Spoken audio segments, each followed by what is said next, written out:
Morning. Fusion solar technologies సమర్పిస్తున్న business breakfast షోకి స్వాగతం. ఏషియన్ మార్కెట్స్ గత కొద్ది సెషన్స్ నష్టాల నుంచి తేరుకునే ప్రయత్నం చేస్తున్నాయి. షాంఘై ఒకటి నెగిటివ్గా ట్రేడ్ అవుతున్నప్పుడు కూడా ప్రధాన ఇండిసెస్ లైక్ హ్యాంగ్సెంగ్ కావచ్చు, నికీ, ఇటువంటి ఇండిసెస్ అన్నింటిలోనూ లాభాలు కనిపిస్తున్నాయి మెజారిటీ ఆఫ్ ది ఏషియన్ ఇండిసెస్లో. So last night US markets కూడా ప్రారంభ నష్టాల నుంచి కొంత తేరుకొని లాభాలతో క్లోజ్ అయ్యే ప్రయత్నం చేశాయి. సో ఇన్ఫ్యాక్ట్ ఒక దశలో 565 పాయింట్ల నష్టానికి లోనైన డౌ జోన్స్ ఇండెక్స్ 250 పాయింట్ల నష్టానికి పరిమితమై ఒక మోస్తరు నష్టాలతో ముగిసింది. అలాగే S&P 500 కూడా లాసెస్ని తగ్గించుకుంది, కానీ మే 2014 లోస్ దగ్గరే 2014 లోస్ దగ్గరే క్లోజ్ కావడం చూస్తున్నాం. సో ఎమర్జింగ్ మార్కెట్స్ పరిస్థితి చూస్తే 2016 చాలా చేదు అనుభవాలు మిగులుస్తుంది. షాంఘై ఇండెక్స్ ఈ సంవత్సరంలో సుమారుగా 16% నష్టపోయింది. అలాగే మెక్సికన్ ఇండెక్స్ కావచ్చు, ఇటువంటి ఎమర్జింగ్ మార్కెట్ ఇండిసెస్ అన్నీ కూడా మనకు నష్టాల్లో ట్రేడ్ అవుతున్నాయి. ఇండియన్ మార్కెట్స్ కూడా సుమారుగా 8% ఇప్పుడు దాకా ఇయర్ టు డేట్, అంటే సుమారుగా గత 20 రోజుల్లోనూ Indian markets both Sensex and Nifty 8% వరకు నష్టపోవడం చూస్తున్నాం. ఇదే సమయంలో mid cap index year to date చూస్తే Nifty NSE mid cap index 11.5% నష్టపోయింది. స్మాల్ క్యాప్ ఇండెక్స్ 16.5% నష్టపోయింది. అలాగే స్టాక్స్లో కూడా ఇటువంటి నష్టాలే మనం చూస్తూ వస్తున్నాం. సో చాలా బ్యాడ్ ఇయర్గా స్టార్ట్ అయింది 2016. మేబీ సెకండ్ హాఫ్లో ఏదైనా రికవరీ ఉంటుందేమో, లేదా బడ్జెట్ ఏదైనా ట్రిగర్ అవుతుందేమో, ఇటువంటి ఆశలు తప్ప ప్రస్తుతానికి మార్కెట్స్లో ఎవరికి కూడా బుల్లిష్ అంచనాలు అయితే లేవు. At least for the next 6 months markets బేరిష్గా ఉండే అవకాశాలు కనిపిస్తున్నాయంటే ఎక్కువ మంది అభిప్రాయపడుతున్న సమయం ఇది. సో వీళ్ళ అభిప్రాయం కరెక్ట్ అవుతుందా, లేదా మార్కెట్స్ ఏదైనా అనూహ్యంగా రికవర్ అవుతాయన్నది మనకు అంచనాలకు అందని అంశంగా కనిపిస్తుంది ప్రస్తుతానికి. సో ఒక అడ్జస్ట్మెంట్కి లోన్ అవుతున్నాయి. చాలా బ్లూ చిప్స్ అన్ని అనుకునే కంపెనీస్ అన్ని కూడా అట్రాక్టివ్ వాల్యుయేషన్స్ దగ్గర మనకు దొరుకుతున్న పరిస్థితి. అవి ఇండెక్స్ స్టాక్స్ కావచ్చు, or select mid cap stocks కావచ్చు. సో L&T లాంటి స్టాక్ FY 17 ఎర్నింగ్స్తో పోలిస్తే 16 times డిస్కౌంట్లో దొరుకుతుంది. సేమ్ సిచ్యువేషన్ BHA లాంటి స్టాక్స్. ఇక బ్యాంక్స్ పరిస్థితి అయితే చెప్పనవసరం లేదు. కొన్ని బ్యాంకులు దాదాపుగా 1-2 PEల దగ్గర దొరుకుతున్న banks, not the book value, price to book value, but price to earnings 1-2 PEల దగ్గర దొరుకుతున్న బ్యాంక్స్ కూడా కనిపిస్తున్నాయి. సో ఇటువంటి ఒక ప్యానిక్ సిచ్యువేషన్ మార్కెట్స్లో ప్రస్తుతానికి నెలకొంది. అలాగే డాలర్తో రూపాయి ఈ మధ్య వరకు చాలా రెసిలియంట్గా ఉంది. బట్ ఇప్పుడు డాలర్తో రూపాయి కూడా వీక్గా 68 రూపాయల స్థాయిని టెస్ట్ చేస్తుంది. ఒకవేళ రిజర్వ్ బ్యాంక్ కనుక జోక్యం చేసుకోకపోతే 69 రూపాయల వరకు కూడా వెళ్ళే అవకాశం కనిపిస్తుంది డాలర్తో రూపాయి. సో ఓవరాల్గా ఒక బేరిష్ సెంటిమెంట్ అటు కమాడిటీస్లో, ఇటు చైనా లాంటి మార్కెట్స్, ఎకానమీస్ గ్రోత్ కన్సర్న్స్, ఇవన్నీ కూడా మార్కెట్ సెంటిమెంట్ని దెబ్బతీస్తున్న అంశాలు. ఇండియన్ ఎకానమీకి సంబంధించి అంతగా వరీస్ ఏవి లేవు. ఇన్ఫ్యాక్ట్ ఎమర్జింగ్ మార్కెట్స్ అన్నింటిలోనూ ఇండియన్ ఎకానమీ 7.5% గ్రోత్తో FY 16 అలాగే FY 17 రెండు కూడా అవుట్ పెర్ఫార్మ్ చేసే అవకాశం ఉందంటే IMF లాంటి సంస్థలు చెప్తున్నా కూడా మార్కెట్స్లో మాత్రం నెగిటివ్ సెంటిమెంట్ ఉంది. సో మనం ఓన్లీ లాంగ్ టర్మ్ కోసం 2 to 3 years or beyond that అటువంటి పర్స్పెక్టివ్తో ఇన్వెస్ట్ చేసేవాళ్ళు మాత్రం ఇన్వెస్ట్ చేయండి. Otherwise short term players avoid investing in this markets. ఎందుకంటే క్రూడ్ ప్రైసెస్ రికవర్ కాంది, చైనా వంటి కీలకమైన దేశాల గ్రోత్ మళ్ళీ పుంజుకుంది, మార్కెట్స్ రికవర్ కావడం కష్టం అవుతుంది. బట్ ఇవాళ ఆఫ్ కోర్స్ మనకు ఒక పాజిటివ్ ఓపెనింగ్ కనిపిస్తుంది. అలాగే కొన్ని స్టాక్స్ ఆఫ్ కోర్స్ ఇంతటి బేరిష్ ట్రెండ్ కూడా తట్టుకొని నిలబడగలుగుతున్నాయి. అటువంటి స్టాక్స్ లిస్ట్ ఇవాళ న్యూస్ పేపర్స్లో రావడం జరిగింది. అంటే 200-day మూవింగ్ యావరేజ్ కంటే ఇప్పుడు కింద ట్రేడ్ అవుతున్నాయి బోత్ సెన్సెక్స్, నిఫ్టీ కూడా. కానీ అలాగే mid cap index, small cap index కూడా 200-day మూవింగ్ యావరేజ్ కింద ట్రేడ్ అవుతున్న సమయంలో 200-day మూవింగ్ యావరేజ్ పైన ట్రేడ్ కాగలుగుతున్నాయి. ఈ సెన్సెక్స్, నిఫ్టీల రిటర్న్స్ బీట్ చేస్తూ కొన్ని stocks, for instance Sensex year to date return చూస్తే 8% నష్టం కనిపిస్తుంది మనకి. కానీ ఇన్ఫోసిస్ లాంటి స్టాక్, ఒక ఇండెక్స్ స్టాక్ 1.4% లాభంతో ఉంది ఇయర్ టు డేట్ చూస్తే. అలాగే మైంట్రీ 1% వరకు లాభపడింది. మ్యారికో ఫ్లాట్గా ఉంది ఈ సంవత్సరంలో. అలాగే BPCL, JSW steel, Reliance industries కూడా ఆల్మోస్ట్ ఫ్లాట్గా కనిపిస్తున్నాయి లాస్ట్ 20 days పెర్ఫార్మెన్స్ చూస్తే. అలాగే మిడ్ క్యాప్ స్టాక్స్లో కొన్ని అయితే ఎక్స్ట్రాడినరీ రిటర్న్స్ ఇచ్చాయి. ఇటువంటి మార్కెట్స్లో కూడా టొరెంట్ పవర్ ఫర్ ఇన్స్టెన్స్ 18.67% లాభంతో ఉంది ఇయర్ టు డేట్ రిటర్న్. అలాగే శ్రేయ ఇన్ఫ్రా 7% లాభంతో ఉంది. Indraprastha Gas, Jagran Prakashan, Gujarat State Petronet, Carborundum Universal, ఇటువంటి స్టాక్స్ అనేవి కూడా స్పెషల్ స్టాక్స్గా నిలుస్తున్నాయి ఈ మార్కెట్ కండిషన్స్లో కూడా. సో కొంత అవుట్ పెర్ఫార్మెన్స్ ఇటువంటి స్టాక్స్లో కనిపిస్తుంది. ఎవరైనా లాస్ట్ ఫ్యూ డేస్గా ఇటువంటి స్టాక్స్లో ఇన్వెస్ట్ చేసి లాభాలు సంపాదించిన వాళ్ళు ఉంటే వాళ్ళందరూ కూడా మనం అభినందించాల్సిన పరిస్థితి కనిపిస్తుంది. సో మార్కెట్స్ పరిస్థితి గురించి మాట్లాడేందుకు మనతో అనలిస్ట్ సిద్ధంగా ఉన్నారు. బెరిష్ మార్కెట్స్లో ఉన్నాం, మనం బేర్ మార్కెట్లో ఉన్నాం. సో ఎటువంటి సలహా ఇస్తారు ఈ సమయంలో ఇన్వెస్టర్స్కి? బేసికలీ ఇంకా రిజల్ట్ సీజన్ అయ్యేదాకా కూడా కాషియస్గా ఉండమని చెప్తానండి. మధ్య మధ్యలో ఇటువంటి చిన్న ట్రేడింగ్ బౌన్సెస్ అని రావచ్చు, బట్ ఓవరాల్ సెంటిమెంట్ అనేది అంత మెరుగ్గా లేదు. అండ్ ఎక్స్టర్నల్ క్యూస్ అనేవి మనకి అంతగా బాగాలేదండి. నిన్న మనం చూసాం, ఇప్పుడు మీరు మెన్షన్ చేసినట్టు డౌ జోన్స్ ఒకప్పుడు మోర్ దెన్ 500 పాయింట్స్ డౌన్లో ఉన్నది. అది ఓన్లీ ఇంట్రాడే రికవరీ అని చెప్పుకోవచ్చు, కానీ ఓవరాల్ అమెరికన్ మార్కెట్స్ కూడా భారీగా క్షీణించాయి starting from even January 1st. So అది ఇంకా కొద్ది కాలం కొనసాగే అవకాశం ఉందండి. అక్కడ కూడా top of the line stocks కూడా ఆల్మోస్ట్ 10 to 12 PEలో, అంటే వరల్డ్స్ టాప్ 10 స్టాక్స్ కూడా 10 to 12 PEలో కూడా దొరుకుతున్నాయనే అంచనాలు అంశం మనకి చాలా క్లియర్గా తెలుస్తుంది. ఈ కాంటాక్ట్స్ లో మనకు కూడా ఏదైనా ట్రేడింగ్ బౌన్సెస్ వస్తే రీషఫ్లింగ్ చేసుకోవడానికి ఇటువంటి టైం యూజ్ చేసుకోవాలండి. బట్ అడిషనల్ గా మనీ పెట్టడం కానీ, యావరేజ్ చేయడం కానీ, ఫ్రెష్ మనీ పంపింగ్ చేయడం కానీ పీపుల్ కెన్ వెయిట్ అండి. అనదర్ మేబీ 10-15 డేస్ లో మనకి రిజల్ట్ సీజన్ అంతా అయిపోతుంది కాబట్టి కంప్లీట్ క్లారిటీ వస్తుంది. ఇప్పటిదాకా వచ్చిన రిజల్ట్స్ రీజనబుల్లీ బెటర్ ఉన్నాయి, బట్ ఇప్పటి నుంచి రాబోయే రిజల్ట్స్ పబ్లిక్ సెక్టర్ బ్యాంక్స్ కానివ్వండి, అది BHAలు, ONGC ఇటువంటి PSUలు కానీ, ఇతరత్ర వేరే ప్రైవేట్ కంపెనీలు, స్టీల్ కంపెనీలు కానివ్వండి, ఇవన్నీ కూడా అంత ఆశాజనకంగా రిజల్ట్స్ ఉండవు కాబట్టి ఆ సెంటిమెంట్ మళ్ళీ ప్రివేల్ అవుతుంది. సో ఎక్కడైనా ట్రేడింగ్ బౌన్స్ వస్తే కొద్దిగా అమ్మకాలకే గురవుతుందండి. So please stay away from the market. కొంచెం కాషియస్గా ఉంటే మాత్రం డెఫినెట్లీ మనకి February 1st, 2nd వీక్లో మార్కెట్ ఒక స్టెబిలిటీ వచ్చిన తర్వాత వీ కెన్ థింక్ ఎఫ్రెష్. అప్పటిదాకా కంప్లీట్లీ సైడ్ లైన్స్లో ఉండి వాచ్ చేయడమే బెటర్ అండి. ఇంట్రాడే ట్రేడర్స్కి ఎటువంటి సలహా ఇస్తారు? మనం ఆల్మోస్ట్ ఇక జనవరి సిరీస్ ఎండ్ కూడా సమీపిస్తున్నాం.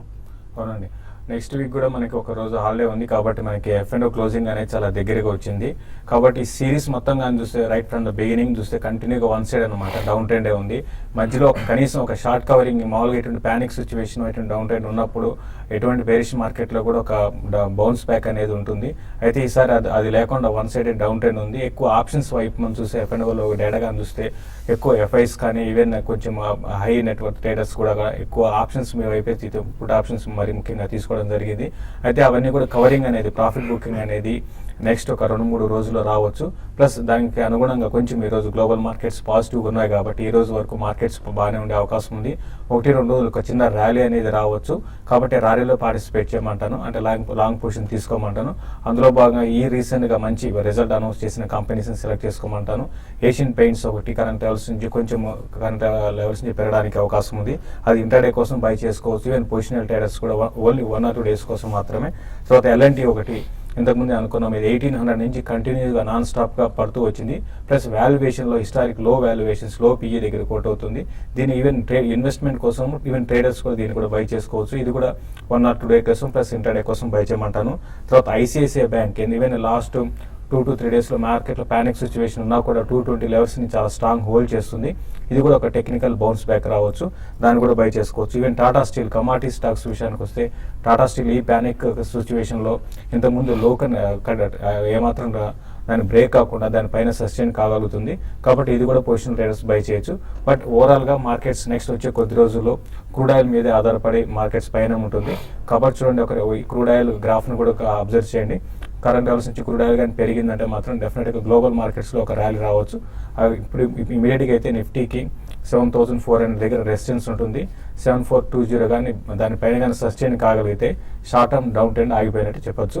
బ్యాంక్ నిఫ్టీ కూడా ఈరోజు ర్యాలీ అనేది కొంచెం మనం చూడొచ్చు, ఎందుకంటే నేను లో నుంచి బాగా రికవరీ రావడం చూసాము. బ్యాంక్ నిఫ్టీలో పొజిషన్ తీసుకునే వాళ్ళు ఇంటర్డే కోసం లాంగ్ పొజిషన్ తీసుకోమంటాను, బట్ లాంగ్ పొజిషన్ మాత్రం క్యారీ మాత్రం చేయదని చెప్తాను. సో ఇప్పుడున్న మార్కెట్ కండిషన్స్లో ఇన్వెస్టర్స్ ఎటువంటి స్ట్రాటజీస్ ఫాలో కావాలి, అలాగే మ్యూచువల్ ఫండ్స్లో ఎటువంటి ఇన్వెస్ట్మెంట్స్ చేయాలి తదితర అంశాలపై మాట్లాడేందుకు అనలిస్ట్ మీ సమీపానికి మీ దగ్గరికి రాబోతున్నారు. సో జనవరి 30న రాజమండ్రిలో TV5 ICICI ప్రుడెన్షియల్ సంయుక్తంగా నిర్వహించబోతున్న ఇన్వెస్టర్ సమిట్ జరుగుతోంది. శనివారం అంటే జనవరి 30 శనివారం సాయంత్రం 6 గంటలకు Foodex banquet hall and restaurant, కణతలవారి వీధి, త్యాగరాజ్ నగర్, రాజమండ్రి. సో రాజమండ్రిలో 30వ తేదీ, విశాఖపట్నంలో 31వ తేదీ వైశాఖి జల ఉద్యానవనం ఉదయం జరుగుతోంది. ఇది 10:30 ప్రాంతంలో పోలీస్ కమిషనర్ ఆఫీస్ దగ్గర Jagadamba junction Visakhapatnam. So Rajahmundry Visakhapatnam investors ఈ సదవకాశాన్ని వినియోగించుకోవచ్చు. రాజమండ్రి చుట్టుపక్కల ఉండే పల్లెలు పట్టణాల వాళ్ళు కూడా ఇన్వెస్టర్స్ ఈ సమావేశానికి హాజరవుతారని ఆశిస్తున్నాం. ఇక కాలర్స్ లైన్లో ఉన్నారు. మొదటి కాలర్ నంద్యాల నుంచి శ్రీరాములు. హలో అడగండి శ్రీరాములు. సార్ నమస్తే సార్. మేము 94 లో పీసీ అని చెప్పేసి ప్రత్యేక కంప్యూటర్ లిమిటెడ్ అని చెప్పేసి చేస్తున్నాం సార్. Satyam computer sir. ప్రత్యేక computer limited sir. Patni. Okay. PCL ప్రత్యేక కంప్యూటర్ లిమిటెడ్ 94 లో తీసుకున్నాం సార్. ఓకే. అది ఇప్పుడు లిస్ట్ లో ఉందా లేదా సార్? అది ఏమైనా వేరే కంపెనీ కానీ మెర్జ్ అయిందా పర్టెక్? PERTECH సార్ పీసీఎల్ ప్రత్యేక కంప్యూటర్ లిమిటెడ్ న్యూఢిల్లీ సార్. అది పర్టెక్. 94 లో 100 రూపాయలు షేర్స్ ఉంటే 60 రూపాయలు మాకు అలాట్ అయింది సార్. అది లిస్ట్ లో. Okay okay. ఇప్పుడు అది ఆ కంపెనీ ఉందా తప్పితే వేరే దాంట్లో మెర్జ్ చేశారా? సో PCL పరిస్థితి ఏంటి? PCL అయితే లేదండి, నాకు తెలిసి అది పర్టెక్ కంప్యూటర్స్ అండి ఆయన అడుగుతుంది. పర్టెక్ కంప్యూటర్స్ గురించి అడుగుతున్నారు. ఈ కంపెనీ ప్రస్తుతం ట్రేడ్ అవుతున్నట్లుగా మనకు కనపడలేదు. బోత్ BSE NSEలో ఎక్కడా లేదు. వస్తే కంపెనీ మూసేసి ఉండొచ్చండి. హార్డ్వేర్ సంబంధించిన ప్రొడక్ట్స్ సంబంధించిన కంపెనీ ఇది. మీరు అన్నట్లు 94 లో పబ్లిక్ ఇష్యూకి వచ్చింది. తర్వాత చాలా యాక్టివ్గా ట్రేడ్ అయింది చాలా కాలం పాటు. అప్పటికి ఇంకా సాఫ్ట్వేర్కి అంత క్రేజ్ లేదు. సో అరౌండ్ 98-99 వరకు కూడా సాఫ్ట్వేర్ కంపెనీస్కి అంత క్రేజ్ లేదు. బట్ పర్టెక్ కంప్యూటర్స్ బాగా యాక్టివ్గా ట్రేడ్ అయిన కంపెనీ. తర్వాత ఎందుకు దెబ్బతింది అన్నది మనకు గుర్తులేదు కానీ బట్ 20 సంవత్సరాల క్రితం కథ ఇది. సో ఏం చెప్పాలనేది కూడా తెలియదు. బట్ BSE NSEలో ప్రస్తుతం ట్రేడ్ కావట్లేదు. డీలిస్ట్ అయి ఉండొచ్చు, మూసేసి ఉండొచ్చు. ట్రేడ్ అయితే లేదండి ఈ మధ్యకాలం, అంటే లాస్ట్ కొన్ని ఏళ్ళగా పాటు కూడా ట్రేడింగ్ జరగట్లేదు. కాబట్టి మీరు దీని గురించి మర్చిపోవడం మంచిదండి. తర్వాత కలర్ విజయవాడ నుంచి మూర్తి. హలో నమస్తే శేష్ గారు. నమస్తే. నా పోర్ట్ఫోలియోలో main shares Karur Vysya bank, GIC housing finance ఉన్నాయండి. అలాగే ఓబరాయి అది కూడా. అది కాక వేరే షేర్లు ప్రిస్టేజ్ ఎస్టేట్స్, బ్రిగేడ్ ఇలాంటివి ఉన్నాయండి. ఇంకా 4-5 రకాలు ఉన్నాయనుకోండి. నేను ఇవన్నీ తీసేసి కంప్లీట్ గా Oberoi realty, GIC housing finance, Karur Vysya bank వచ్చేద్దాం అనుకుంటున్నానండి. మీ సలహా ఏంటి చెప్పండి సార్. అంటే ఇప్పుడు మీరు ఆల్రెడీ ఉన్న పొజిషన్స్ మీరు హోల్డ్ చేయండి అంటే, ఎందుకంటే ఇంత డౌన్ ట్రెండ్ లో మీరు తీయాల్సిన అవసరం లేదు. ఈవెన్ మీరు తీసుకున్న వాటిలో కరూర్ వైశ్య బ్యాంకింగ్ స్టాక్స్ లో కూడా చాలా స్ట్రాంగ్ ఉందని చెప్పొచ్చు. రీసెంట్ గా పెద్ద కరెక్షన్ కూడా లేదు. ఒకటే ఒబెరాయ్ రియాలిటీలో మీరు ఓవరాల్ గా హెవీగా ఇన్వెస్ట్ చేయడం కూడా అంత మంచిది కాదండి. కాబట్టి మీరు డైవర్సిఫై చేసుకోండి. మీరు ఉన్న పొజిషన్స్ మీరు హోల్డ్ చేసుకోండి. ఫండమెంటల్ గా స్ట్రాంగ్ ఉన్న కౌంటర్స్ మీరు బై చేయమని చెప్తాను. ప్లస్ రీసెంట్ గా ఇండెక్స్ స్టాక్స్ బాగా మనకి అట్రాక్టివ్ దొరుకుతున్నాయండి. లైక్ L&T కానీ, ICICI బ్యాంక్ కానీ, ఇటువంటి వాటిలో కూడా మీరు లాంగ్ పొజిషన్ తీసుకోండి. ఈవెన్ ఏషియన్ పెయింట్స్ విషయానికి వచ్చినా కూడా మనం చూసి మంచి రిజల్ట్ అనౌన్స్ చేస్తున్నారు. కాబట్టి ఇటువంటి వాటిలో వచ్చే కొద్ది రోజులు మిడ్ క్యాప్ అంత పెద్దగా పార్టిసిపేషన్ ఉండదండి. కాబట్టి కొంచెం మీ పోర్ట్ఫోలియోని మిడ్ క్యాప్ నుంచి కొంచెం లార్జ్ క్యాప్కి మీకు వైపు మళ్ళించమని చెప్తానండి. మరిన్ని కాల్స్ అలాగే మెయిల్స్ తీసుకునే ముందు కాసేపు ప్రకటన.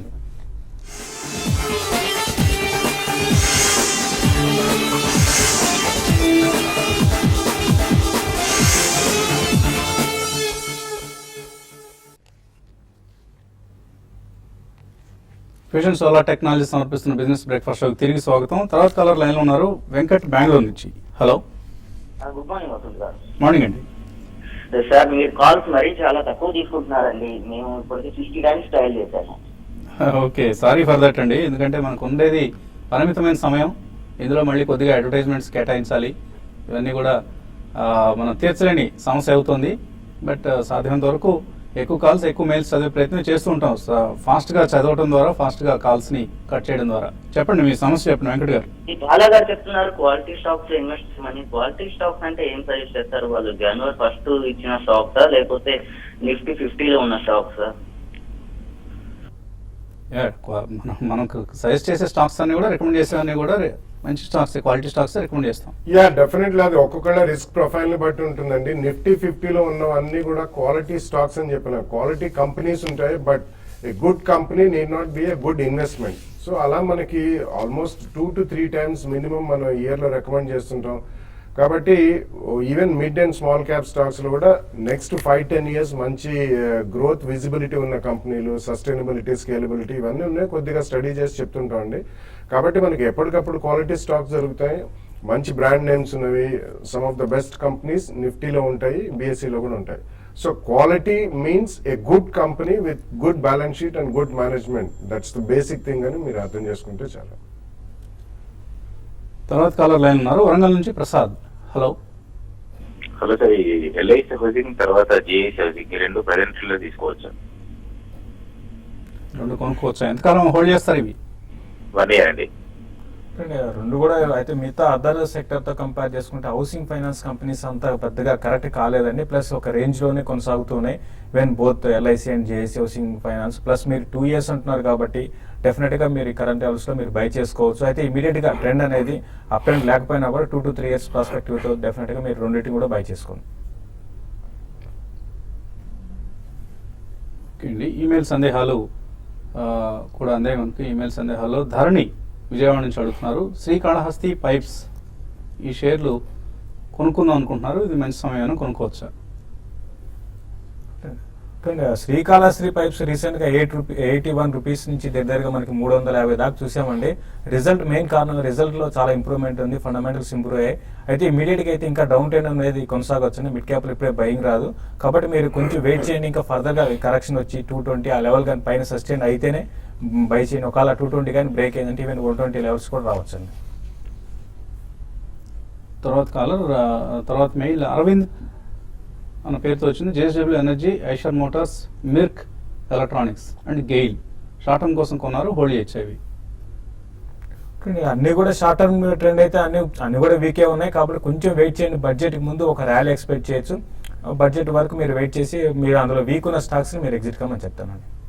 Chandravarma BF utilities 2 to 3 years కోసం ఇన్వెస్ట్ చేద్దాం అనుకుంటున్నారు, కొనుక్కోవచ్చా?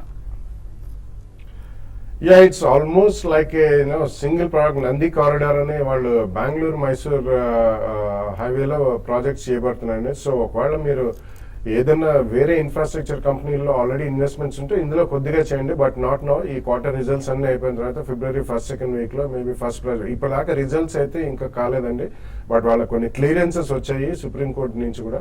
సో అది దృష్టిలో పెట్టుకుని కొద్దిగా ఇన్వెస్ట్ చేయొచ్చు. నాగరాజ అడుగుతున్నారు, 2 ఎన్బిఎఫ్సి స్టాక్స్ రికమెండ్ చేయండి, డెట్ ఫ్రీ ఆర్ లో డెట్ ఉండేవి అంటూ, అండ్ కరెక్షన్ బాగా అయినవి. సో ఎన్బిఎఫ్సిలు బిజినెస్ చేసేదే వేరే వాళ్ళ దగ్గర డబ్బులు రైజ్ చేసి వాటిని లెండింగ్ చేస్తూ ఉంటారండి. వాళ్ళ ఈక్విటీ మనీని లెండ్ చేయాలంటే ఎక్కడ డబ్బు కూడా సరిపోదు.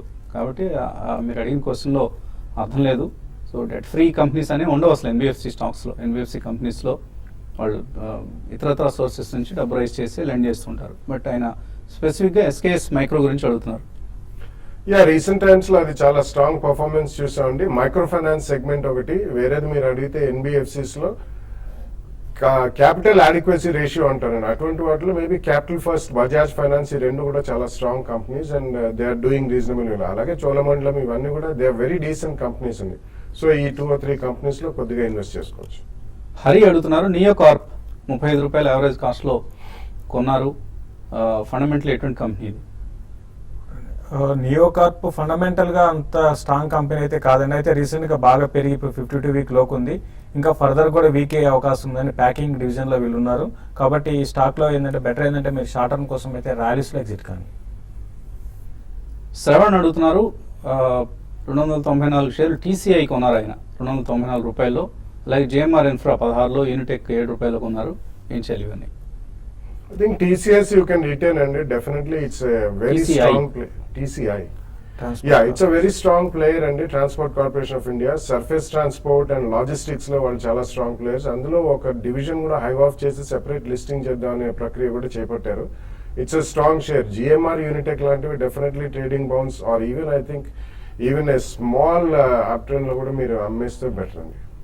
విష్ణు వడ్లమూడి అడుగుతున్నారు, గతి కొన్నారు 180 రూపాయల్లో, క్యాస్టెక్స్ టెక్నాలజీస్ 19 రూపాయలు కొన్నారు. ఏం చేయాలి? గతి అయితే ఆల్మోస్ట్ మనకి లాస్ట్ 1 year లో సగానికి సగం ఈవెన్ 300 రూపాయల నుంచి పడిందండి. రిజల్ట్ బాగాలేదు, ప్లస్ ఈ కరెక్షన్ ఒకటి. మీరు ప్రస్తుతం వెయిట్ చేయండి, కొంచెం బడ్జెట్కి ముందు ఒక ర్యాలీ వస్తుంది. షార్ట్ టర్మ్ కోసం అయితే ర్యాలీస్లో ఎగ్జిట్ కండి. ఇన్వెస్ట్మెంట్ కోసం అయితే 2-3 quarters వెయిట్ చేయండి. ఏమాత్రం పాజిటివ్ ఉంటే మీరు హోల్డ్ చేయొచ్చండి. శ్రీనివాస్ యుఎస్ఏ నుంచి అడుగుతున్నారు, ఎల్ఎన్టీ 1170లో, స్పైస్ జెట్ 80 రూపాయలు, యాక్సిస్ బ్యాంక్ 440లో ఉన్నాయి, హోల్డ్ చేస్తున్నారు. యావరేజ్ చేయొచ్చా, అమ్మేసుకుని బయటపడవచ్చా? యావరేజ్ మాత్రం చేయకండి. డెఫినెట్లీ ఈ క్వార్టర్ రిజల్ట్స్ అయినాక కొద్దిగా ఏదైనా స్పర్ట్స్ వస్తే I think you should book some profits అండి. ఎస్పెషలీ ఎయిర్లైన్ ఇండస్ట్రీలో మనకి crude absolutely at almost 12 to 13 years లోలో ఉంది కాబట్టి కొద్దిగా క్రూడ్ లో స్పైక్స్ వస్తే ఇవన్నీ చాలా ఎలాస్టిక్ టు క్రూడ్ పెట్రోలియం అండి. సో అటువంటి వాటిలో కొంచెం ప్రాఫిట్స్ బుక్ చేయడం మర్చిపోకండి. విఆర్ఎల్ లాజిస్టిక్స్ గ్రాన్యూల్స్ ఇండియాలో 2 లక్షల రూపాయలు ఇన్వెస్ట్ చేద్దాం అనుకుంటున్నారు వరప్రసాద్, చేయొచ్చా? విఆర్ఎల్ లాజిస్టిక్స్ కొంచెం వెయిట్ చేయండి, ఇంకా కొంచెం కరెక్షన్ ఇందులో రావచ్చు. గ్రాన్యూల్స్ ఇండియా చాలా ఎక్స్పెన్సివ్ అండి, రీసెంట్ గా బాగా కరెక్ట్ అయింది, ఇంకా కరెక్ట్ కావడానికి అవకాశం ఉంది, కొంచెం వెయిట్ చేయమని చెప్తానండి. అలాగే గతంలో ఆదిత్య బిర్లా నువ్వు సంబంధించి మనం కార్పొరేట్ ట్యాక్స్కి సంబంధించిన ఒక క్లారిఫికేషన్ ఇవ్వడం జరిగింది.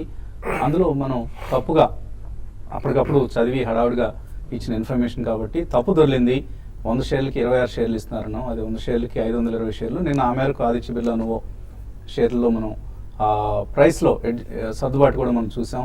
సో తప్పు సూచన ఇచ్చినందుకు, తప్పు సమాచారం ఇచ్చినందుకు క్షమించాల్సిందిగా, మన్నించాల్సిందిగా ప్రార్థిస్తున్నాం. అలాగే